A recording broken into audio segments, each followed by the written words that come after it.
Jadi orang-orang yang ada saat itu di TKP selain Barada RE juga ada saksi lain, yakni saksi R dan saksi K, serta juga Ibu Kepala Divisi Propam Polri. Itu juga kita lakukan pembinaan secara psikologi karena kita tahu bahwa saat itu banyak juga peluru yang ditembakkan di sana, kurang lebih berarti 5 tambah 7 ada 12 peluru.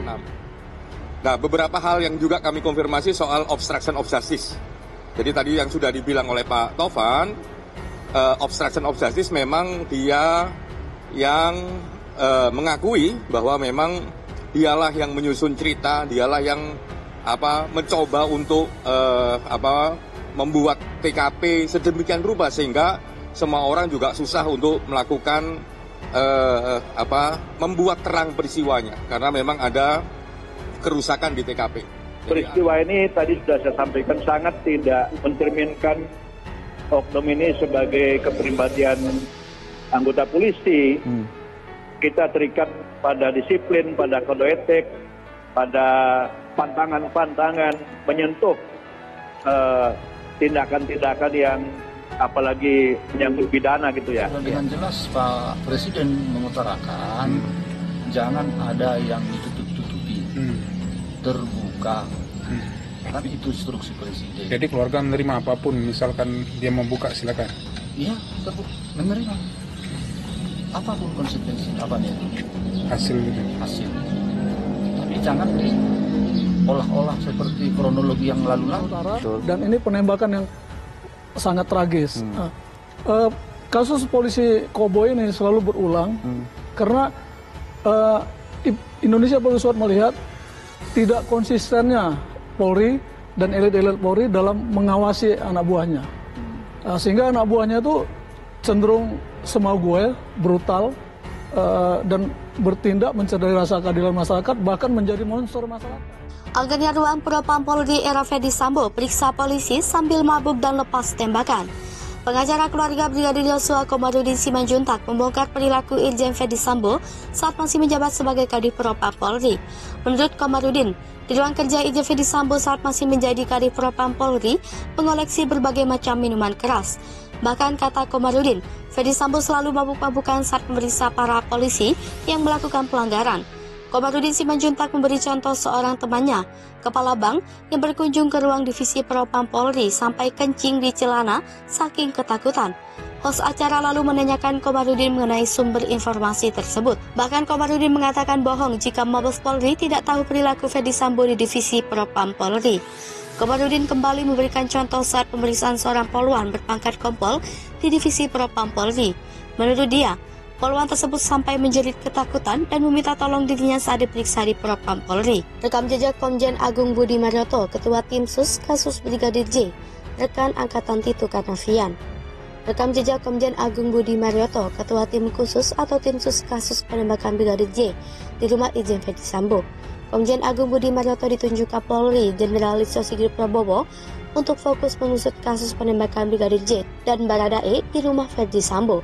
Sosok Komjen Agung Budi Marioto bukan sembarangan, ia adalah teman satu Angkatan Jenderal Tito Karnavian. Kini Komjen Agung Budi Marioto merupakan satu dari 2 polisi paling senior yang aktif di Polri saat ini. Komjen Agung Budi Marioto merupakan lulusan Akpol 1987. Komjen Agung Budi Marioto juga sudah dipanggil Komnas HAM dengan tim forensik Polri. Adapun pemanggilan ini terkait pembahasan soal autopsi Brigadir J sebelumnya yang disebut tewas karena kasus baku tembak dengan Baradae. Timnya lengkap, khususnya yang autopsi, kata Irwasum. Polri Komjen Agung Budi Marioto pada media, sebelumnya Kapolri Jenderal Listio Sigit Prabowo mempercayakan Irwasum Polri Komjen Agung Budi Marioto sebagai Ketua Tim Sus kasus penembakan di rumah Ferdi Sambo. Tim khusus juga melibatkan Komnas HAM dan Kompolnas yang dipimpin oleh Wakapolri Komjen Gatot Edi Pramono. Profil Komjen Agung Budi Marioto. Komjen Agung Budi Marioto menjabat sebagai Irwasum Polri sejak 1 Mei 2020. Diberitakan tribunnews.com.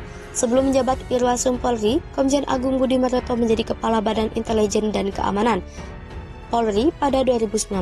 Penunjukannya sebagai Kabintelkam oleh Kapolri saat itu, Jenderal Tito Karnavian, membuat pangkatnya naik dari Irjen atau Bintang 2 menjadi Komjen atau Bintang 3. Agung Budi Marioto resmi menyandang pangkat Komjen pada 29 Mei 2019. Sebelum menjadi Kabintelkam, sejumlah posisi penting pernah ia pegang. Di antaranya ia pernah 3 kali menjabat sebagai Kapolda, yakni Kapolda Jawa Barat, Kapolda Sumatera Selatan, dan Kapolda Sumatera Selatan.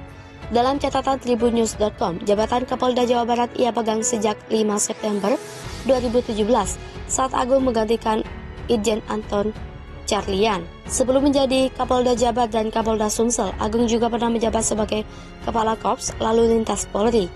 Sementara itu, dalam catatan Wikipedia, Agung Budi Marioto lahir pada Februari 1965 atau saat ini berusia 57 tahun.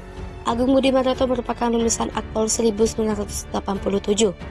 Ia banyak berpengalaman di bidang lantas. Berikut ini riwayat jabatan Agung Budi Marioto. Pamapolda Riau 1987, Pamapta Polres Kepri Polda Riau 1987, Kapolsek Bunguran Timur Natuna Polda Riau 1988, Kasubag Gakum Dirlantas Polda Riau 1989, Kasat Lantas Polres Kepri Barat Polda Riau 1991, Kasat Lantas Polresta Pekanbaru Polda Riau 1993, Pamapada PT IKA 1994, Kapus Kodal Lops Polres Lampung Selatan Polda Lampung 1996, Pamapolda Sum Basel 1996, Kasat Lantas Polresta Bandar Lampung 1997, Kabag Jianma Ditlantas Polda Lampung 1998, Gadik Muda Fik PT IKA 1998, Kasat PRC Ditlantas Polda DI Yogyakarta 2001, Kasat Idik Laka Lantas Ditlantas Polda Metro Jaya 2002, Kasubdit Min Regiden Ditlantas Polda Metro Jaya 2002, Kapolres Bengkalis Polda Riau 2005, Kapolres Dumai Polda Riau 2006, KSPN Pekanbaru Polda Riau 2006, Kapolres Tabes Yogyakarta Polda DKI Jogja 2007, Dirlantas Polda Kalsel 2008, Dirlantas Polda Jabar 2009, Pamen SDE SDM Polri 2010, Analisis Kebijakan Media Bidang Regiden Korlantas Polri 2010, Kabid Regiden Korlantas Polri 2011, Karo Ops Polda Metro Jaya 2011, Waka Korlantas Polri 2012, Karo Dalops Sops Polri 2014, Kapolda Kalsel 2015, Kakor Lantas Polri 2016, Kapolda Sumsel 2016, Kapolda Jabar 2017, Kabintelkam Polri 2019, Irwasum Polri 2020.